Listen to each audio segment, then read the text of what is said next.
perlawanan rakyat Mataram terhadap VOC.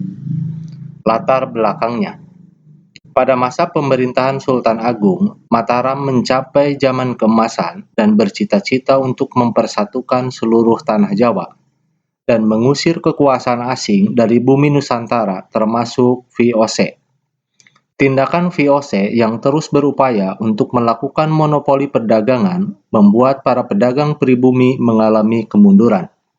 Kebijakan monopoli itu juga dapat membawa penderitaan rakyat. Sultan Agung merencanakan serangan ke Batavia. Ada beberapa alasan mengapa Sultan Agung merencanakan serangan ke Batavia, yaitu 1.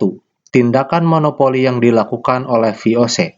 2. VOC sering menghalang-halangi kapal-kapal dagang Mataram yang akan berdagang ke Malaka. 3.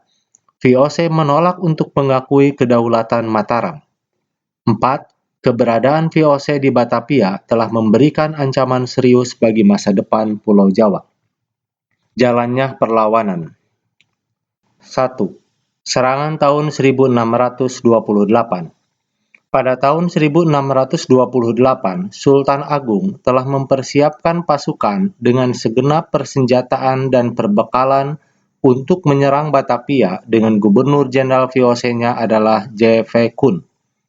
Tetapi kekuatan tentara VOC dengan senjatanya yang jauh lebih unggul, sehingga dapat memukul mundur semua lini kekuatan pasukan Mataram.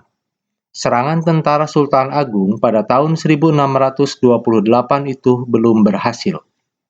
Yang kedua, serangan tahun 1629.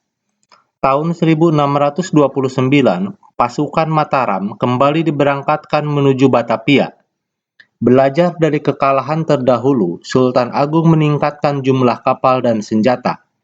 Ia juga membangun lumbung-lumbung beras untuk persediaan bahan makanan seperti di Tegal dan Cirebon. VOC mengirim kapal-kapal perang untuk menghancurkan lumbung-lumbung yang dipersiapkan pasukan Mataram. Di Tegal, tentara VOC berhasil menghancurkan 200 kapal Mataram, 400 rumah penduduk, dan sebuah lumbung beras. Dengan mengandalkan persenjataan yang lebih baik dan lengkap, akhirnya VOC dapat menghentikan serangan pasukan Mataram. Pasukan Mataram semakin melemah dan akhirnya ditarik mundur kembali ke Mataram. Dengan demikian, serangan Sultan Agung yang kedua ini juga mengalami kegagalan. Akhir perlawanan. 1. Upaya Sultan Agung mengalami kegagalan. Hal ini disebabkan oleh 1. Persediaan makanan dibakar oleh Belanda.